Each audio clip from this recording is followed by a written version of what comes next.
Welcome back to For the Love of Indy, and today we are going to be talking about qualifying, which was a new experience for us because I have not watched 500 qualifying before last weekend, and shocking results, great results. Yeah, and a lot of controversy. I think we'll just cut right into it. Thanks for watching our last episode. It got a little bit more responses than the prior episodes, and just wanted to say thank you if you did watch it, if you enjoyed it, and let's get started. So, coming into qualifying, it's kind of a long week. Like, that whole last week was... Yeah. I mean, the whole month of May really is focusing on the 500 in so many ways, and it's like, oh yeah, we're going to throw in a little road, race in between, but everyone's really focused on it for a lot. And there's so many practice sessions too that after a while you're like, this is crazy, does it matter? But once you get to qualifying, it really matters. Right. Well, it kind of is weird the way that you ended up seeing that practice doesn't really determine the actual pace of the cars in qualifying. Right. Seeing that with Schwartzman especially, and also hearing the interviews that he was giving after the fact, like on off track. Right. You can kind of tell, some teams are either sandbagging or they just really don't figure it out until like right up to game time with qualifying. Yeah. And I think there's just so many configurations that you can make in the car that sometimes they are just spitballing it and just seeing what works, in that moment. Then you have the wind that comes into play a factor. The weather can be a factor. So there's so many other things that you have to think about with quali it's super interesting. The complexity of it. You're like, you're just driving in an oval. How hard can it be? But it's super challenging. And you're going so fast. Think about that, 230 miles an hour. Think about trying to do that in your car. That's just scary. Right. Yeah. And so you have practice leading up from starting Wednesday or Thursday up to Saturday is like part one of qualifying, and then Sunday was part two. So It really is this whole weekend. And if you're just a casual viewer of maybe F1 and you're like, you're going to qualify Saturday, you're going to race Sunday, and you go into the 500 and you don't know that, you're going to be caught off guard, especially. It's confusing. You're like, what do you mean I missed qualifying? It was last week. Yeah. So, I thought it was pretty cool just to be able to, because I really enjoy qualifying, especially. Like, I've said this multiple times now on the podcast, where like Saturday is almost more entertaining than Sunday, especially with this season. Yeah, and practice, it was kind of all over the place. And so you went into quali saying, well, maybe it's going to be our typical team, players at the top. And so quali kind of broke that apart this year. Right. So I guess the major stories, there's some big wrecks in practice. So Armstrong had bins it in practice right before quali. I think it was the same day. Yep, the same day, hours before. Sato, I think, the first practice binned it. Right. Pretty bad as well. Yeah. And so they had to rebuild him a car for qualifying, but he had a few days to practice with the new chassis, so it wasn't as much of a hindrance for him. I think Larson might have put it, so there's a couple small, put it in the wall and it just kind of skids off and it's not a big deal. Then Saturday quali comes around and hurt his first lap immediately.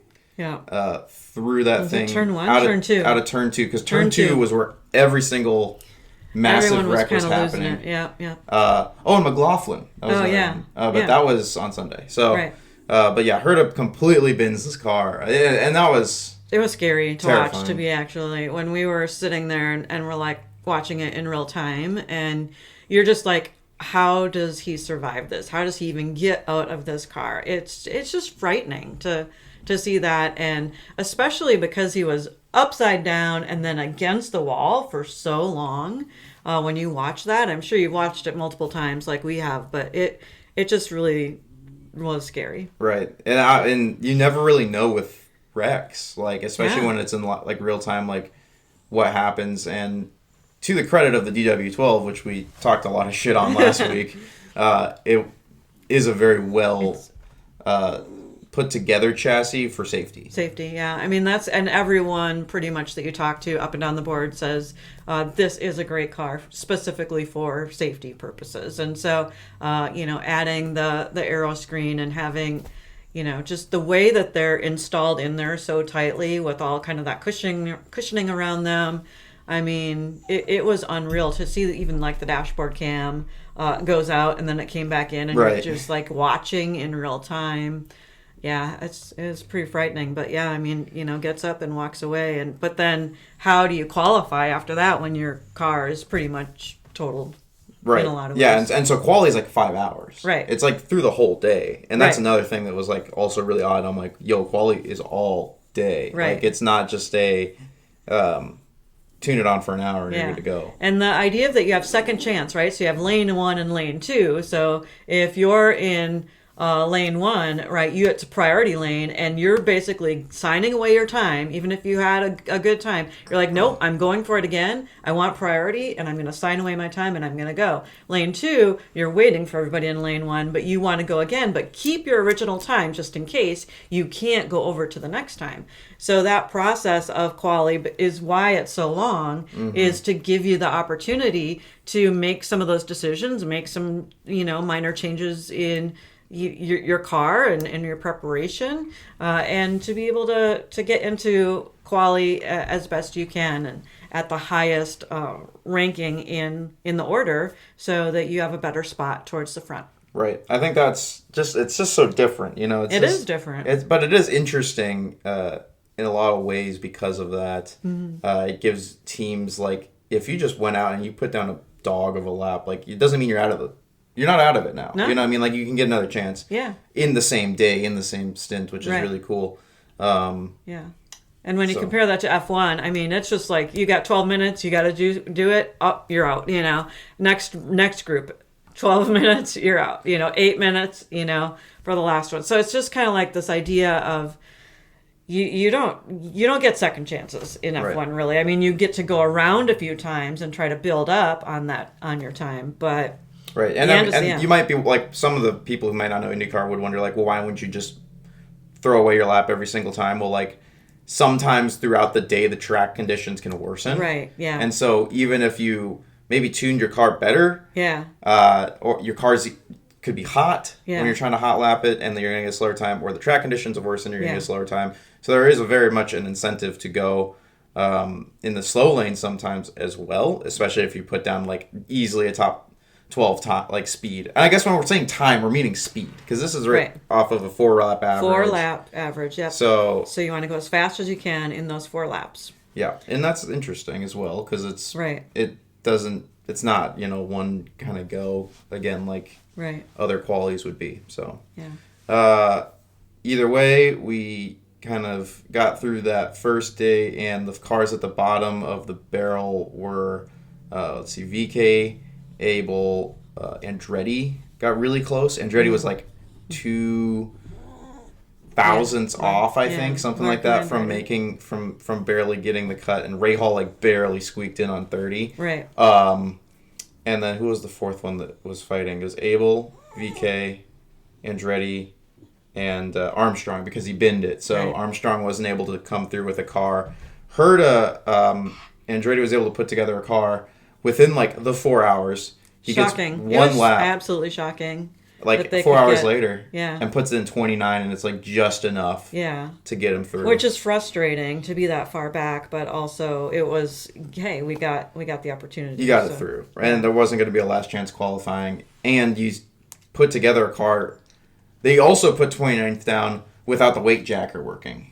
Yeah, that's right. Yeah. So his car, they rebuilt it. It didn't have telemetry data because it was using an older chassis. So we didn't really know what was going on besides just pure lap times. Right. And then after the fact, he's like, yeah, guys, the weight jacker wasn't working. So, like, he was wringing that thing out. Which is scary when that's not working, too, because that's helping you to stay down versus fly in the air. Right. So it was an impressive lap, just watching that whole thing go down in real time. And so then the next day we have Yes. last chance. So when you think of quali, like there's 3 parts to quali, right? You want to get in the top 12 so that you can go into that last day on Sunday and maybe even improve your time even more. Or you have the bottom, 30, 31, 32, 33, 34, however many entries there are, because some years there are more, some years there are less. And so that's just kind of that last chance to try to get into those final spots. So this year only one driver was going to not be able to go. That ended up being Jacob Abel. Yep. And then, so then those times are the times, right? And so then you go into the last day, and that's kind of the final 12. The 12, yeah. 12, and then you do a fast 6, like usual. So, yeah, you have last chance, which is these bottom 4. Yeah. Last year would have been bottom 5 because there was an extra car entry. Right. And 2 were getting cut last year. This year is just the 1. VK was down in there. It was awful. I know, oh my VK. God. I'm like, I've been a VK. You're stressing out about VK. I was actually like sitting there like super stressed. I was like, yo, if VK doesn't make this. I know. And there was actually a chance that he was screwed because DCR, Andretti puts down the speed, and Armstrong puts down a speed, and they're not great. They're okay. Right. But DCR puts down both of their speeds, and they're like 2 miles an hour slower than the other two. So the other two are just like, yeah, we're not running again. Right. Obviously. Like, you can't, making up 2 miles an hour in last chance like that, you don't have as much time. It's just not as likely. Right. You really only got I think they only got 2 runs. So DCR was pretty much just like, yeah, let's just both run it through the fast lane real quick. Right. Which, in hindsight, if Abel would have stayed and didn't go fast lane or vice versa, that was going to decide it because both the cars went slower after they deleted their times in the fast lane for the second go-around.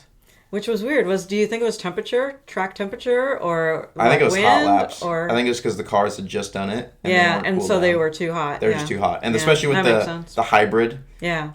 People are saying that the hybrid makes more of a difference in the 500 quality, but I still don't think it's worth it. Still a little skeptical on the whole hybrid thing here. I don't think so. I don't think there was much of a difference, but there is a chance that maybe if your hybrid's not fully functioning, or if it's really hot, it's just not going to have as much. For sure, yeah. I think we're going to see a lot of hybrid failures though in this 500 because of the stint duration. Yeah, I feel like that too. It will be interesting because even this final practice that just happened, there were a few people that it wasn't going to work for them. So right. So either way, Abel's bumped out by VK. VK does it by literally 0.2. That's my VK. Go.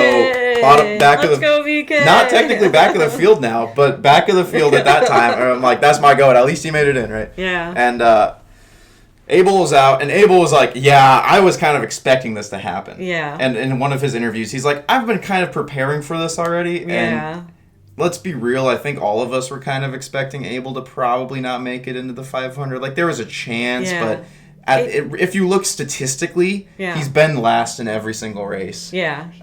Right. That he finishes. It's just not just there.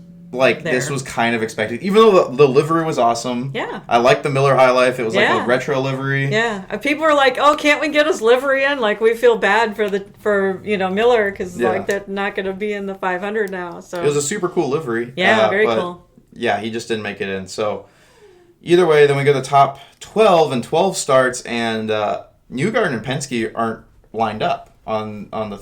Yeah, it's very curious. On the paddock, and Hinch and Buxton and everyone's kind of confused in the booth, and they're like, well, we don't really know what's going on, and then it cuts to a video of the mechanics trying to burn away something and chip away something on a part, and then it's back to qualifying, and it's kind of, as much as it is there, at the end of the day, it's basically they were pulled offline and they're not going to run at all. Yeah, which is shocking. So I'm like, you're expecting them to be in. Right, especially Newgarden trying to go for his, three-peat. So Newgarden's out, at 12 and Power's out at 11 or whatever. And then Newgarden just goes for a run. Yeah. He's just on an actual jog around the track. Actually running, yeah.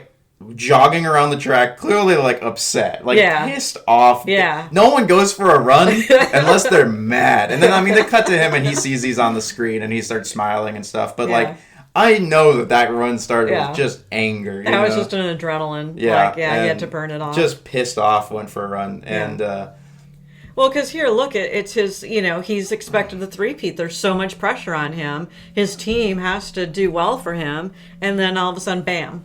Right. Yeah, he's poster boy for this 500. He is poster boy. And absolutely. And this is a massive deal. So either way, they're out of the running. And then we get to kind of the top 6. And really the only thing I would say from the 12 that was shocking was wow, Schwartzman's looking a little bit quick. Yeah. For a rookie. Well, a rookie makes it into the top 12, first off. First of all, that's awesome. Whoa, Schwartzman's that's great. Looking really fast. Yeah. The fact and a new team, too. Prema being their first year in IndyCar. I mean, that's really substantial to make it that far. Either way, rookie driver into the top 12 was shocking, especially Schwartzman outdoing Eilert, which you would kind of expect Eilert to do better than Schwartzman. Mm-hmm. And just that wasn't the case. And so it was very interesting going into the 12, and Schwartzman's still fast, and you're like, what's going on now? I know, he's on fire. He's rocking and rolling out there. He's got no fear. It was crazy. Yeah. So, and we end up getting. I don't think the 12 wasn't really anything spectacular. And so that was that, I believe. And then we're talking. So Sunday was last chance, and then immediately into Fast 6. And then we get to Fast 6, and watching that live was very interesting because basically Sato goes out second, and Sato puts a really fast lap down. He was looking really good. And it's wow, Sato's going to get pulled. That's crazy. He's also a 2-time winner. So it's not necessarily unexpected, but for a driver that only shows up for the 500, it's kind of cool to see that. We don't get to see him often. And especially after his car had to be rebuilt, remember? Right. I mean, he had that crash a few days earlier, and so that was a lot of work for them. Yeah, it was definitely impressive, and I'm wow, Sato's going to get pulled. This is crazy. Yeah. And, kind of seeing Pelot doesn't put down a flyer. Pelot actually goes really slow, and I'm this is What's nice. up with that? This is kind of nice. First off, nice to see it, but also he got NTT predicted for pole. There we go. So that's why. First off, right there. The first you off, always got to get the curse. NTT curse is back once again. It is back. On Pelot, but then I'm well, I don't know. Schwartzman was kind of fast. Maybe Schwartzman does something. Right. And watching Schwartzman's lap, he drops I think it was a 2:33 something. Yeah. For his first lap, which and is awesome. I'm oh my god, he's in the running immediately because all the other cars. He's in the running. Sato drops a 2:33 something, and none of the other everyone else is a 2:29 or 2:32. So it's immediately once their average was not going to be able to compete with Sato's once they didn't have that first lap time. Yep. And Schwartzman comes in with another 2:33, and it's whoa, okay, he might actually do this. I'm standing there there's no way. This is gonna be, this could be crazy. And he goes around, and it's pretty much once he gets to lap 3, the average is pretty much set in stone. But you never know. Sometimes the fourth lap's really slow. Right. But and it's the average of all 4, so you got to be in there. And lap 3 though, I'm oh my god! Wow. I'm starting to freak out at lap 3. He's gonna get this. I think the announcers too were just everyone's oh my gosh, it's gonna happen. Yeah. And lap 4 goes down, and it's just a flyer. It's such a fast time. Yeah. Compared to really impressive. All of the other cars that had run, and it was I don't think anyone can beat him because I think looking at the other 2 cars, it was I don't think they're going to be in the competition for this. Yeah, it was Rosenquist. It was Rosenquist, and maybe it was just Rosenquist or maybe one else, but yeah, it was still or Pato or something like that. I think it was Pato after, and I was Pato could maybe Pato could do it, he didn't, and then he didn't, and then it was Rosenquist, and it's but Pato Rosenquist was up there, so Pato made the front row. Right. So I was totally shocked, and I think I sent you a text. 'Cause I didn't know when you were gonna watch it because you were out, and I was I know, unbelievable, truly, absolutely nuts. This is a crazy story. The last time this happened was apparently in '83. Right. Which I've is his 84. number. No, it's 83, and that's his number. And it was when Prema was founded. And it was when Prema was founded. So it's this cosmic number for him. Somehow. Yeah.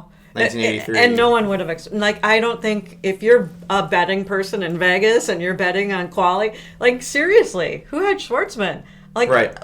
And especially even at the trifecta of Schwartzman, Sato, and O'Ward as the front three. Like nobody. Right. Everyone Nobody had their would money have on that. Newgarden and lost it so fast. Yeah. You know, like I fast don't- 12, and it was like, oh, there goes all your money. It's nuts. It's crazy. Yeah, I don't think they were probably, and I think if anyone did, it was like, I'll put $1 on them for, fun. Yeah, and just then for they fun. made like probably, $400, and we're Yeah. like, What? Yeah. that's crazy, right? Yeah.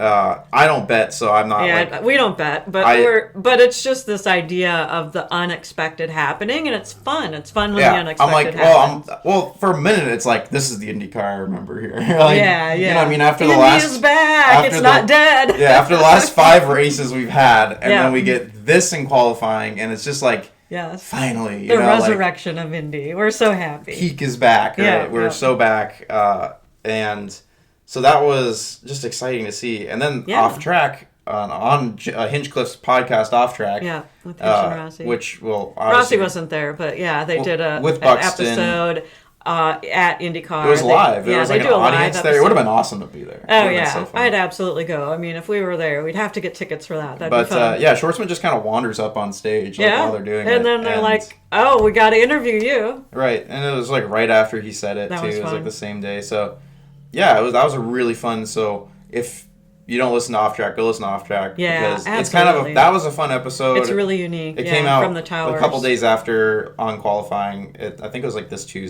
last Tuesday, which Right. which would win the 20th, 20th. I believe. Yeah. So go listen to that episode. It's really fun. And then I think it was just like the tale of two rookies. Yeah, it was. One One at the top, one at the bottom. One at the bottom. Yeah. But earlier in the year, Which was I crazy. mean, we had the whole Schwartzman thing. Like we Yeah. were talking about him. I mean, we're kind of guessing maybe Foster would do really well. Not so much with Right. the oval Yeah. here, but yeah, I mean, he just kind of came out of nowhere for everybody, and yeah, it's fun. Also, Schwartzman has songs out too. You can listen He has to music. him. Apparently, He has he's an music. artist. Yeah. Yeah, we should ask him if he can do the playing music for our podcast. That would be right? hilarious. Would that be right? fun? Yeah, just to like somehow do that. I don't think we need to get bigger if we were Yeah, wanting to do that. For you know, sure. we gotta. But yeah, it was kind of fun, especially just given the fact that we did our rookies episode. And I think doing the rookies episode, which if you haven't listened to that, go listen to it because it really does kind of at least give you a perspective of where they're coming, like where these guys are coming from. Yeah, it's Because fun. otherwise you would have just been like, well, who's Schwartzman? Right. And I feel like because we covered him a little bit, I was like, oh. You know, Yeah. like, this is actually really cool for him. Yeah, Like, this is yeah, really now it's impressive. relevant. His Yeah. first oval, like he's a European guy in a new team. Like, this is really, really, really cool. Well, technically, he claims Israel, so Middle East, which Right. is interesting. Yeah, I guess. But he also was Russian driving, and so he has a very unique Right. family background. So, anyways, after the fact, though, a ton of stuff comes out about this Penske Newgarden. Yeah, so we're going backwards now. We're talking the front of the row, and now we're talking, okay, Penske, that they're going to be 11 and 12, but wait. Right. So, basically, IndyCar. I guess we have an article if we Yeah. wanted to read about Let it, a and reader because story. I think reading the article was very interesting. But there was an issue. There was illegal modifications to Penske. Penske is cheating again. Yeah. I think it's just easy to say that, for a fact, because obviously no one wants to throw out claims of like, oh, they're such cheaters. But this is. But it's physical. It's pretty- like right there in front of your eyes. This one's happening. pretty blatant, cut Yeah. and dry cheating. Yeah. And yeah, it's a part that was modified that cannot be modified according to the rules. So it was cheating, even if it's not that big of a deal or doesn't make that big of an impact. In my book, I'm a teacher, so cheating is cheating, right? yeah, and I think especially when we're talking about a series where it's spec car, right? Yeah. It's not like Right. modifying these cars shouldn't be anything more than like tire pressures and wing angle and Right. and suspension setup, and that's like all you can change. Right. This is something that's beyond that, and yeah, who knows how much of a difference it actually makes, but it was on last year's Indy 500 winning car, Yeah. and may have been on cars even going past last year. Right. And it seems like they were kind of swapping it on and off between practice and then not practice for inspection. Right. So it almost like if you're kind of skimming, because there's only like 2 or 3 people who are inspecting these cars. Right. So if and you're that's a lot skimming, of pressure for them. right. they don't have a big enough crew. I mean, it is kind of figuring out some things about IndyCar that are problems. And so highlighting this issue, we're looking at the whole bigger context of who's actually running IndyCar, and when it's the person who owns IndyCar and they own a team, is there conflict of interest then with their tech, being right. And I think there's always been a conflict of interest here, and we want to be of the podcast of like by fans for fans, and not and not necessarily the insiders and acting like we know everything. Yeah, because we don't. Because we definitely don't. But when it comes to looking at IndyCar, you have the same guy owns the whole series and gets to own a team with 3 cars on it. Is probably one of the largest conflict of interests ever in like motorsport. Yeah, I don't think that happens in any other motorsport, does it? Or has it? I don't really know. I don't have a big enough history, but just in this moment right now, thinking about that, it is a challenge. And even when we heard that was happening, years back with him as ownership, everyone's excited, but then it's like, yeah, but isn't that a conflict of interest? And a lot of people are saying that in the background, and then now you just wonder it when you see something like this happen and you see cheating, and then you go back to St. Pete's where you had problems with the push to pass and the cheating there in the very first race. So when that's happening over time, and it's hard as a fan. You want your series to be ethical and strong, and when you see these things, it just gives you a bad taste in your mouth. Like, ew, this shouldn't be happening. Right, and I don't think, why is the team that has, also is agreed upon to be like the most paid team, the most, like they have the most resources, they have the most money. Yeah. Why do they have to cheat? Multiple times. They shouldn't have to. Because now they've cheated within the span of a year. They cheated at Long Beach. Right. And every time they cheat, they kind of plead ignorance. Right. Oh, we didn't know, we look at the rules. They talk around it. And we didn't know that the push to pass, because they were saying something about thermal, and we didn't really know, so we were kind of confused. And then they're kind of like, well, it seemed like the rules might have been a little bit up for interpretation, and, we didn't really know, so, and it's like, but you do know. You guys definitely do know. You're the largest team. You have the most money. You have the most people. Like the most resources. Someone's catching this. This is intentional. This is not something that's plead ignorance of and they do it every time. If they would just say like, guys, we were trying to cheat, or like we were trying to own up to it. We were trying to get an edge, and we'll take responsibility. We take responsibility. Like we regret it. We're gonna try to be better. Then that'd be great. Yeah. That'd at least make me respect them a lot more as a team.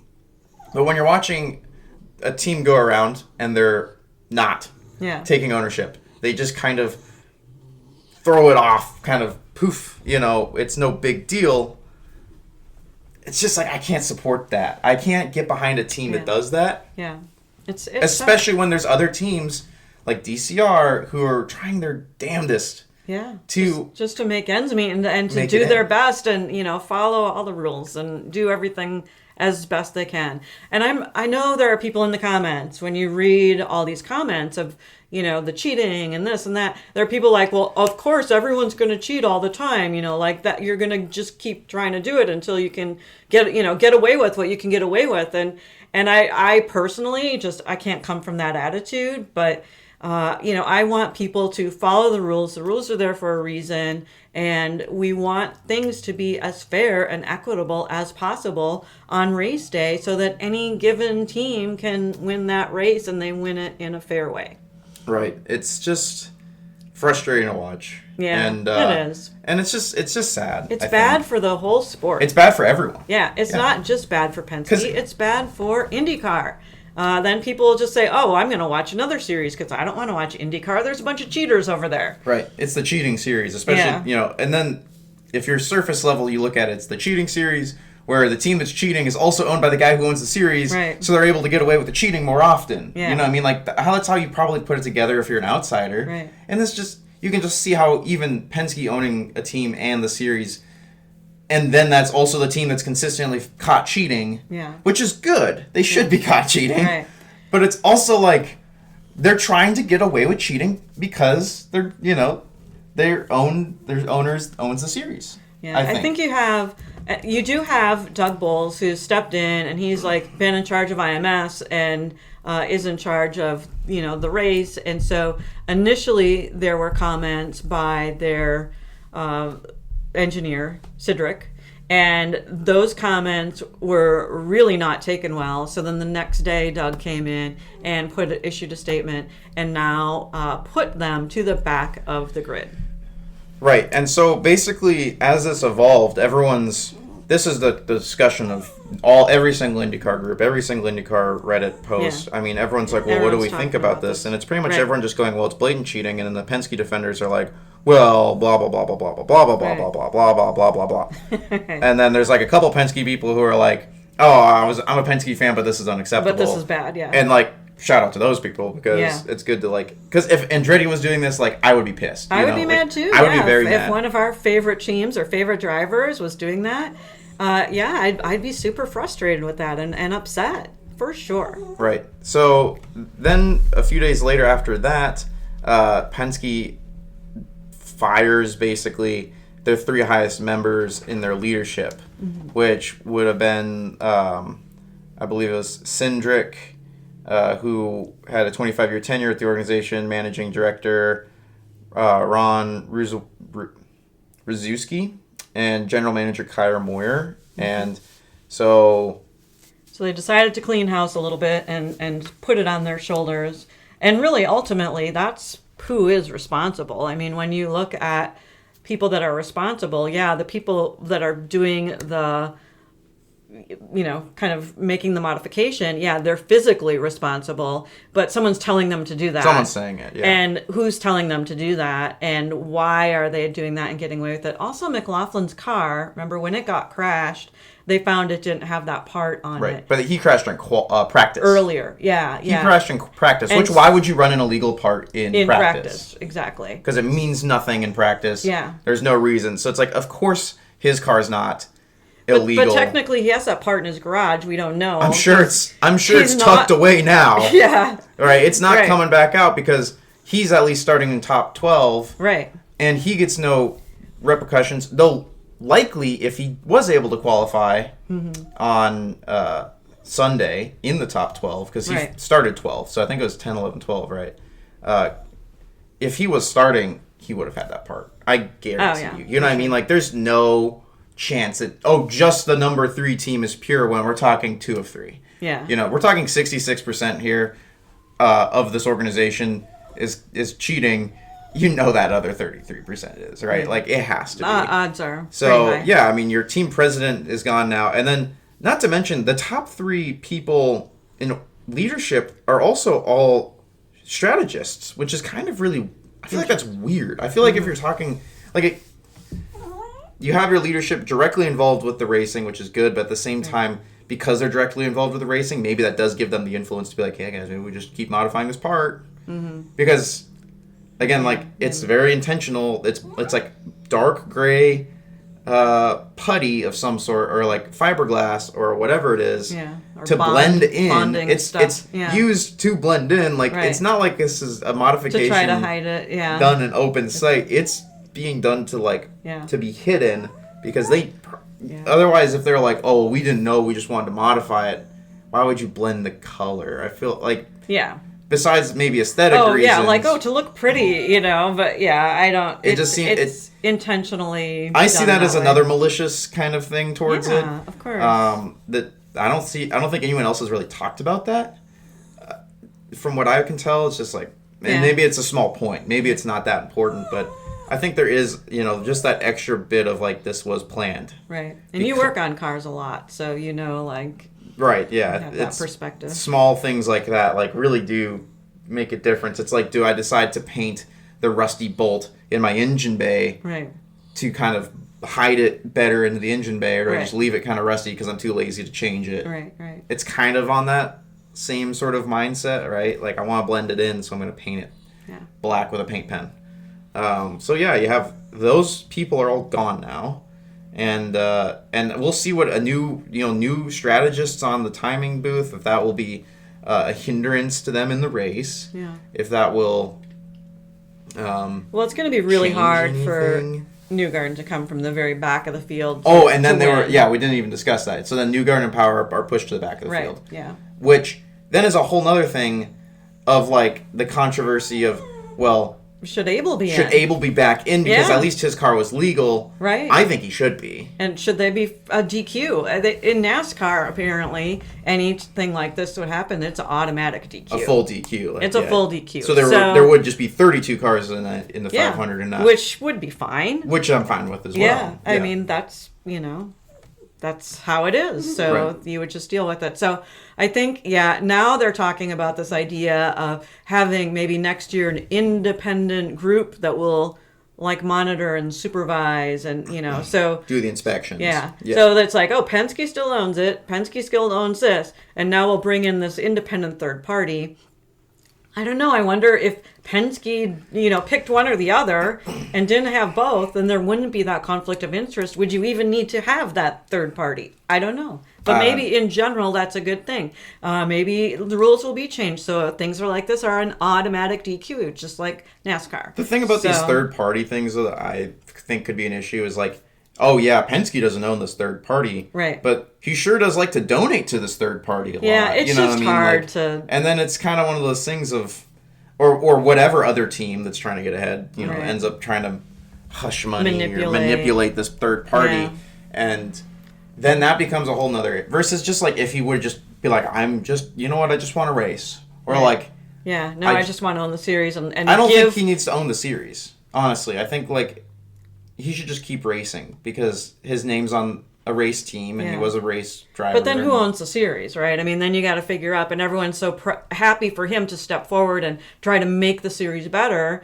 And so, we can see some improvements in the series and changes and differences, but it is one of those things too where I don't know, like, is there somebody else then that can step forward? Does somebody like Doug Bowles have a team and they step forward? Or I don't even know who that would be. Maybe, some past driver Right. who's not involved at all steps forward. I think the hard part is like the acquisitional cost of buying the series. Yeah, right? I know. Yeah, who has the money to do this? It's expensive stuff, right? Right. I mean, like, worst possible case scenario, the guy who's the president of the FIA fucking takes over. That would be actually atrocious, but Yeah, no, we don't want we that. don't want people like that. But Yeah.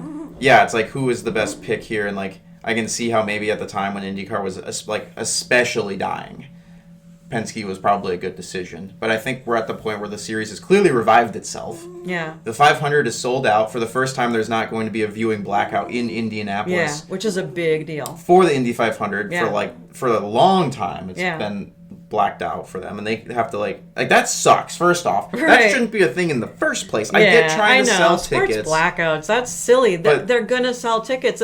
People there. I mean, I would move to Indianapolis just to be there to experience all this because it just seems so cool. It's such a neat community of people, especially people that live around the track.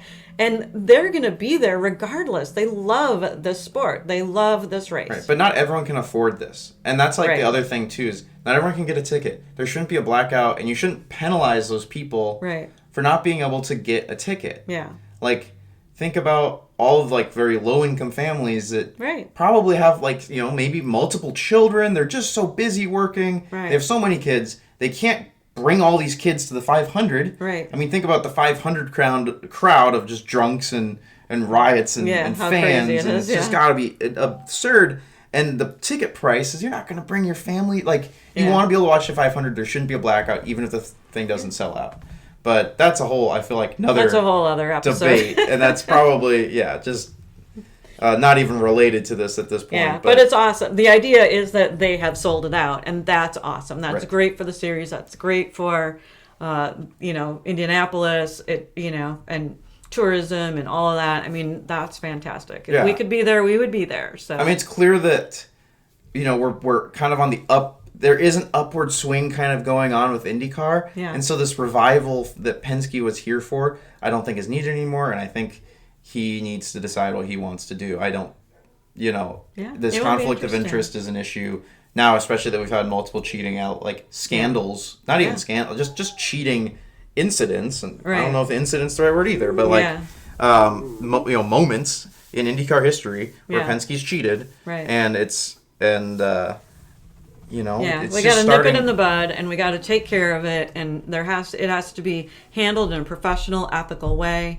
I mean, I'm glad that they're at least at the very end of of the lineup, but in my opinion, it's a DQ for both of them. You put Abel in, and you race those 32. Right. That's And- what I would do if I was in charge of IndyCar. Right, and even moving Hey, them mom's in charge of IndyCar. for a day or whatever. For a day, yeah. We just swing big hammers and change a lot of stuff and then leave. Yeah, and then I mean the big thing was also with this penalty is that this was like after the fact of quali, like Right. this sort of penalty being of this severity at this point in time Right. was not done before in IndyCar, and there's actually wasn't anything like necessarily saying in the rules. It was just the president being like, yeah, this is the 500. This is our bread and butter, and like Yeah. we can't let this sort of thing get away without like Right. actually penalizing this. He's like, I was going to deal with this after the race, Right. but this is just we can't do this for the 500. Like if this was any other race, I'm sure they would have let it slip a little bit more. Yeah. But because They're it's the really under 500. the microscope for this. Right. For sure. So that's why this kind of penalty was also like extraordinary in a way. Yeah. And I do think it was definitely fair. It's definitely warranted. I don't disagree with it. Right. I'd probably think, but then also Abel coming back in. Mm-hmm. Someone asked Abel about that, and he's like, "Well, I don't really want to do that if it's on a technicality." Which is like, I guess, yeah, it's a technicality you're in after the fact, but like, it's also like, Why can't they run 34 cars? I think it's just they decided on 33 long ago. I Yeah. think it's just a tradition thing. Maybe they make an exception this year. I don't know. There's just things you can do. I think it's probably a little bit too late because Yeah, we're going it's into too this late, race 'cause they'd have to be in a couple prepared. days now because we Yeah. are recording this definitely much after yeah, qualifying. we're recording this on Friday and before the race on Sunday, so we've got, And if you're listening to this, it's probably going to be like after the race or like maybe the day before the race. yeah, It's not going to come but that's out. okay. But that's okay. We will have a reaction. So, what to are the your race. predictions? Since we're before the race, let's get our predictions Yep. on the record. I don't think Schwartzman. I want to believe that Schwartzman's able to win this, but we're also talking about a rookie team Realistic. This with is who's so never hard. strategized this race before. I would- don't believe they're able to convert this pole. Yeah. I think it's awesome, but we're also talking about 200 laps. No, I don't think it's going to happen. I think Sato could win. I think Yep. Sato. I think realistically we could see some crazy battle from Sato and Award maybe. Yeah. And I would put Sato and Award probably in the higher likelihood of winning. Mm-hmm. I would too. Otherwise, it'd be something really strange, kind of like from the midfield coming through, a lucky strategy call with a safety car potentially. Because now that we've seen how often the wrecks are happening, even with the hybrids Right. on this IMS, it's possible we're going to actually see a lot of safety cars. We probably should see a lot of wrecks this race. Yeah. I think we are definitely, even with the issue of the DW12 as it sits, I think that we are going to be watching a very exciting race. Fingers crossed, multiple times over, because I really hope it is an exciting race. I want it to be exciting. I want it to be safe. And Right. Yeah, hopefully no tragedy. I Right. mean, that would be terrible. But I think I'm going to put... I'm gonna say 1, 2, 3. I'm gonna say Sato wins. Award once again runner up, and let's say Rossi comes through for third somehow. Ooh, kudos for Rossi. I like that. Yeah, I feel like I'm going with Award. I think he wants it so bad. He's been runner up, and he's just like itching for the bid, and I think he can pull it off. I'd love to see that. Yeah, I think Sato could still be up there, maybe third, and I would put. I don't know who I'm going to put up there. Yeah, probably maybe Dixon up in second, just because I feel like he's always calm, cool, collected, strategy. His cars are good. It is possible Pillow comes from 6 as well. Pillow could come forward. My heart wants that to not happen. Yeah. I'm fine with him winning an oval this season. If he even wins in Iowa, I'm okay with it. I'll survive it. But I don't really want him to win. Like, is that mean? That's mean of me to not want. I don't think so. want I think Pillow to win. I think we're just tired. It's been 4 races and I'm tired. it would just, and the ego would just be so much. It would be too much for me. Yeah, I don't know if Like, I I'd could do love that. the ego of Pato coming and doing this because it would just be so exciting. And it's just that underdog story of just being close enough and not quite getting there and finally getting there. Yeah, especially given last year's race. Yeah, which he should have won. We should have definitely had that. Yeah. And that was so unfortunate. Yeah, I think also if I'm going to, like, be really... I think Herta could come from 29 and maybe finish top 10. Yeah. I'm going to be rooting for that the whole time as well, just because I think that's a great story of, like... Yeah. Yeah, you binned it, but you still put it in there, and then you also were able still to got up recover there. it during the race. Yeah. I think that would be great to see. That would be great to see also. Yeah, if there's a driver who's, like, not going to win, but would be great to win... it probably would be Herta at this for my vote, I think. Yeah. I'd really want Rossi to win again, so he'd be my vote for who I'd want to win, but I don't necessarily think will win. But you have him on your podium, so that could happen. I think I could just see, like, Rossi somehow magically, but I don't know. The ECR hasn't necessarily had the pace, but I think race pace is it's been a little tricky. It's hard to determine race pace right now. So, like, none of us know race pace, and then just with with red flags or incidents happening during the race and pit stops, we still don't have a pit counter on Fox yet, keeping track of don't how even long remind the pit me about stops. that. I know. Oh my god! And they're not going to have it for the 500. No, it's just going to be awful. It's going to be awful. And I just don't think they understand how big of a deal that is. And I love the ghost car. The ghost car is really fun. Are awesome. It is really fun. And I appreciate all the people that are working on that. And I know that they're working on these things, but the pit stop timer is not that hard to do. And it's so important for people that want to really follow the race. Right. They're spending all of their time on, like, building telemetry models that can read live data, create a ghost car. Yeah. That's cool. It's cool. It's really cool. It is cool. It's awesome. Holy crap! I'm just asking for a clock that says pit stop time. I know. It's a clock. It's not hard. How hard is that? Oh, if it's not there, I'm going to be very, very sad. It will definitely take down a notch, and I will complain about it next episode. Yes, 100%. We're always going to complain about it. I'm going to keep complaining about it until something is done. And the 20 viewers that watch these videos consistently, we must riot. Yes, rise together. Make your complaints known that we want a pit stop counter. But it'll be interesting, I hope, and I'm excited for it. I feel like I'm actually geared up. I'm in the mindset this year. We got the hats, we got the shirts, we got the flag. We're like ready for the 500. We still haven't been to the 500. We're just normal, regular people like y'all. We're fans, podcasting for fans. We have limited knowledge, but we do this for fun because we're passionate about the sport. Yeah, and I'm excited. I think it was a long episode, but I think there was a lot to talk about with how quali was. I think quali was very exciting. And it was the very Penske fun. drama, too. I wish we didn't have to talk about that. Yeah, controversy is always annoying, I think, because it just puts a bad light on the series, but I think it's also great for us because it gives us something to talk about and have a very and there are different opinions to it. So there's lots of opinions. Discussion to be had about it, which is nice, but under this light, I don't think I think this one's pretty cut and dry. Yeah. And at the end of the day, I think the 500 shouldn't focus on what happened with this penalty stuff. Yeah, it should be focusing on Schwartzman, and it should also focus on the race at this point where we're at this weekend. Yeah. And hopefully, you guys can find time to watch the 500. Yeah, put your predictions in the comments so that we have your predictions of who you think. Yeah, if you made it to the end here, put your top 3 down in the comments. And we will appreciate you and show you some love. So thank you so much for joining us. Right. At the end of the day, we just do this podcast for the love of Indy. Woohoo! Thanks, guys. Have a great day.